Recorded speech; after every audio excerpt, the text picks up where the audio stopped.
السلام عليكم ورحمة الله وبركاته، إزيكم عاملين إيه؟ يا رب تكونوا بخير، اللهم صل وسلم وبارك على سيدنا محمد وعلى آله وصحبه وسلم. النهارده بقى جاية لكم بفيديو جديد ويوم جديد، اعملي لايك للفيديو واشتركي معايا في القناة لو انت مش مشتركة وفعلي زر الجرس عشان يوصلك كل جديد أنا بنزله وهنزله إن شاء الله. النهارده بقى هنعمل مع بعض وصفة سهلة جدا حلوة جدا، كميتها كبيرة جدا بمكونات قليلة جدا جدا جدا.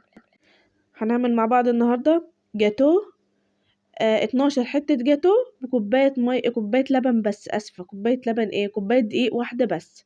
معايا في الخلاط بتاعي كوباية لبن، كوباية سكر، كوباية زيت، نص كوباية كاكاو ويفضل خام. تاني في الخلاط بتاعي هحط كوباية لبن، كوباية زيت، كوباية سكر ونص كوباية كاكاو، وهنضربهم كويس أوي في الخلاط لحد اما السكر معايا يدوب. ما ضفتش بيض وما ضفتش أي حاجة تانية لسه، هنضربهم بقى كويس في الخلاط ونرجع نشوف هنعمل ايه مع بعض. ضربتهم كويس في الخلاط لحد اما الخليط بتاعي السكر فيه داب اهو، شايفين لونه عامل ازاي؟ بقى عندي صوص شوكولاته تقيل جدا وتحفه جدا جدا جدا، او زي ما انتم شايفين قوامه حلو قوي قوي. تقدري يعني تستخدميه على اي اكله انت تحبيها، بس كمان النهارده انا هعمل جاتوه فهستخدمه في الجاتوه. تخيلوا بقى الطعم هيكون عامل ازاي. هاخد بقى من الخليط بتاعي ده، المفروض هتاخدي كوباية. طب انا مش عاوزه الصوص كتير اصلا على الوش، وما بنحبش الصوص كتير على الوش، فهاخد نص كوبايه والنص اللي فاضل هحط بداله دقيق. فاهمين حاجه؟ هنوضح تاني مع بعض دلوقتي. انا خدت من الخليط بتاعي نص كوبايه صوص شوكولاته وهركنها على جنب. الخليط اللي هو عباره عن ايه، كوبايه سكر، كوبايه زيت، كوبايه حليب، نص كوبايه كاكاو خام. وهركن بقى الكوبايه بتاعتي دي نص كوبايه على جنب. خدت من الخليط ده كله نص كوبايه وهركنها على جنب. هقولك هنعمل بيها ايه دلوقتي. تعالوا بقى على بقية الخليط اللي موجود في الخلاط. هنحط 3 بيضات حجم صغير او بيضتين حجم كبير. وطالما حطينا بيض يبقى على طول هننزل بايه، بتذكرتين الفانيليا. هننزل على طول عليهم 2 باكت فانيليا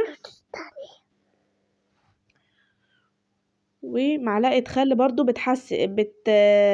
بتخلي الكيكة بتاعتك هشة وبتديلها طراوة حلوة جدا وبتشيل زفارة البيض. معلقة الخل دي بتفرق جدا.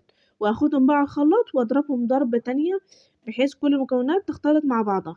خلاص ضربت الخليط بتاعي، هوريهولكوا برضو النتيجة بتاعته عاملة ازاي. اهو اللون فتح اهوت وبقى خفيف خالص اهوت، مش زي الاول كان تقيل خالص. هجيب بقى معايا كوباية ونص دقيق. لو شلت كوباية من الصوص هتحط كوباية واحدة دقيق، شلت نص كوباية زي هتحط كوباية ونص دقيق. عليهم معلقة كبيرة كيك شيف أو بيكنج باودر، وعليهم معلقة كبيرة نشا. ممكن تستغنى عن النشا على فكرة، بس النشا بتديلها هشاشة حلوة جدا. يبقى كوباية ونص دقيق، عليهم معلقة كبيرة بيكنج باودر أو كيك شيف، وعليهم ذرة ملح ومعلقة كبيرة نشا. نقلب كل المكونات دي مع بعضها وهننزل عليهم بالإيه، بالخليط السائل بتاعنا اللي هو عبارة عن إيه، عبارة عن بقية الصوص شوكولاتة والبيض وكده يعني اهو. ناخد بقى الخليط كله ما نسيبش فيه اي حاجة في الخلاط، لان دي كلها مقادير ما ينفعش تقللي في حاجة وتزودي في حاجة اهو. اعملي لايك للفيديو لو وصلت لحد هنا من الفيديو، وصلوا الفيديو ده لاكبر عدد من اللايكات. قلبت احطه بقى، ابدا بقى ايه، اقلب في اتجاه واحد. قبل ما تشتغلي في الكيكة بتاعتك اعرفي ان سر من اسرار نجاحها ان المكونات كلها تبقى بدرجة حرارة الغرفة. طبعا انا قبل ما اشتغل في الكيكة خالص مولعة الفرن بتاعي على درجة حرارة 180 من تحت بس، واحط الكيكة بتاعتي على الرف الوسطاني. ولما تستوي هديلها وش منين، هولع الشواية واديلها وش، اديلها لون يعني خفيف كده. تمام. الخليط بتاعي طالع شوية يعني خفيف شوية، فهزود ايه شوية دقيق بس. فضفت بقى كمان حبة دقيق خفاف كده لحد ما الخليط بتاعي يبقى لا خفيف ولا تقيل. زي ما انتم شايفينه لونه حلو جدا، عامل زي صوص شوكولاته بجد، شكله حلو جدا وتحفه جدا بجد اهو. هلمه بقى بالاسباتيولا. هتبداي تشوفي جبت بقى الصينيه بتاعتي اهو، وادهنها بقى بحبه زيت، هحط فيها حبه زيت من تحت وهدهنها كلها كده، وهجيب حبه دقيق ابطنها بالدقيق زي ما انتم شايفين اهو.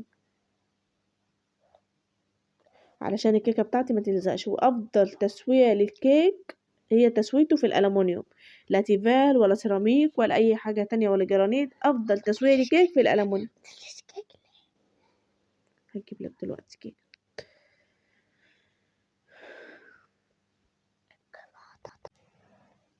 بس بطنتها حلوة اهو. هنزل بقى بالخليط بتاعي في الصينية بتاعتي. شايفين الخليط نازل عامل ازاي، قوامه عامل ازاي، حلو قوي قوي قوي، لا هو تقيل ولا هو خفيف.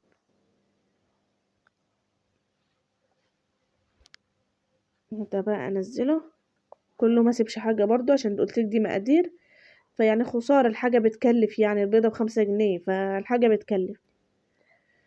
ف هتشوفي بقى النتيجة معايا دلوقتي. هدخلها الفرن، هسوي الأول الوش بتاعها، هخليها كلها سوي واحد.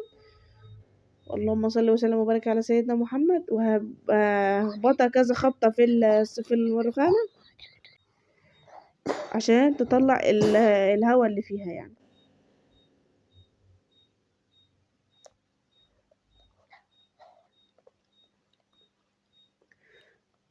خلاص كده 100 100. سويت الوش بتاعها عشان تبقى كلها سوي واحد. هبدأ بقى كذا هبدأ بحيث الفراغات اللي جوه، الهواء اللي جوه يطلع بره، والمسامات ما تكونش عندي واسعة. تعالوا بقى ندخلها الفرن ونشوفها بعد ايه، بعد حوالي ساعة الا تلت في الفرن. جاهزين تشوفوا النتيجة؟ يلا بينا. ايه رأيكم؟ انا بعد ما استوت حطيتها تحت الشواية حوالي 3 دقايق بالظبط. اتشمعت بس من على الوش، وايه عشان خاطر تبقاش طرية معايا اوفر. بس هي والله العظيم شبه الجاتو بالظبط. لو عندك مناسبة هتنفعك جدا جدا. يعني انا عملت منها 12 قطعة، انت ممكن تعملي اكتر من كده لان انا كنت مقطعه القطع كبيره. تعالوا بقى نجيب النص كوبايه اللي كان فاضل معانا من المره اللي فاتت، اللي احنا شلناه على جنب من اول الوصفه، ونفرده على وش الكيكه بتاعتنا. شايفين بينفرد معايا حلو جدا. وهدخلها في الفرن. ايوه هدخلها الفرن، اسفه هدخلها التلاجة عشان الخليط بتاعي يجمد معايا، يكون طعمها حلو جدا، عشان تتشال كده الحته بحته. انا هوريكم برضو هي لسه سخنه، والله انا ماسكاها كده بالعافيه. تحط كده وتسوي الوش بتاعك برضو، خلي كله تبقى بسوي واحد. مفيش داعي تسقي الكيكه بتاعتك لان الكيكه بتاعتي انا عاملاها طريه جدا، وانت هتشوف النتيجه لما تيجي تعمليها، هتشوف النتيجه بنفسك. حلوه جدا. انا قطعتها 12 قطعه، ممكن انت تعملها 24 لما تقطعي. يعني تخلي القطعه بتاعتك صغيره عن القطعه اللي انا عملتها. يعني لو عندك مناسبه هتقطع معاكي 24 قطعه مرتاحه. تمام. عيد ميلاد برضو تقطع معاكي برضو مرتاح كده اهو. كده خلصنا. شايفين النص كوباية ادتنا قد ايه؟ فمفيش داعي من الاول نشيل كوباية كاملة. الكوباية كاملة تقيلة قوي وكتير على الكيكة بتاعتك، كتير كتير يعني، فخسارة. شيل نص كوباية من الاول وحط بدلها دقيق، وكده هيبقى زي الفل.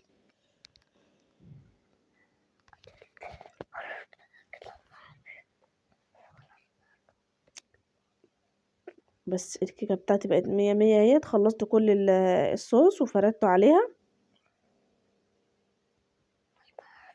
حلوة اهي. هبدأ بقى اجيب السكينة واقطعها قطع زي ما انا عاوزة.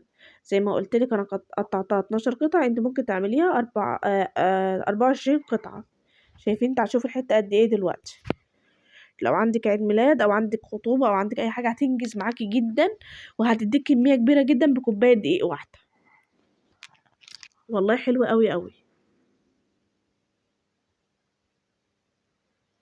ممكن على فكرة تعملها بنفس الطريقة، بنفس الطريقة. اللهم صل على سيدنا محمد. ايوه ايوه. اللهم صل على سيدنا محمد. تحطوها تعملوا بنفس الخليط وما تشيلوش صوص. لو انتوا مش بتحبوش الصوص يعني على الوش، اعملوا كله، وبدل ما تشيلوا كوبايه الصوص حطوا كوبايه دقيق كمان، يعني كوبايتين دقيق. وما تشيلوش صوصات على جنب، وطلعيها اقطعي وكلي ملهاش حل. والله العظيم لذيذه لذيذه بشكل انا ما بقولكيش، يعني انا مجرباها.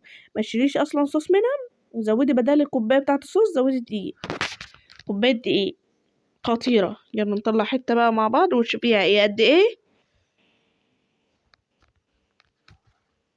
شايفين طرية قد ايه؟ والله العظيم شكلها بيتكلم عن نفسه. شايفين من جوه علو يعني عالية قد ايه وهشة جدا. شايفين الصوص نازل اهو عليها، وطبقة لوحدها ممكن بين الصوص الشوكولاتة والكيكة تعملك طبقة كريم شانتيه وتبقى 3 طبقات معاكي. شايفين؟ شايفين الحتة كبيرة والله العظيم، مش باينة كمان كبيرة قوي. انت لما تعمليها هتجربي وتشوفي. حلوة جدا، عالية جدا، وهشة جدا جدا. ممكن تعمليها في صينية أكبر من دي فتطلع معاكي رفيعة أكتر، يعني زي ما تحبي. طريقة سهلة جدا وبسيطة، جربيها إن شاء الله هتعجبك، وبألف هنا، مع السلامة.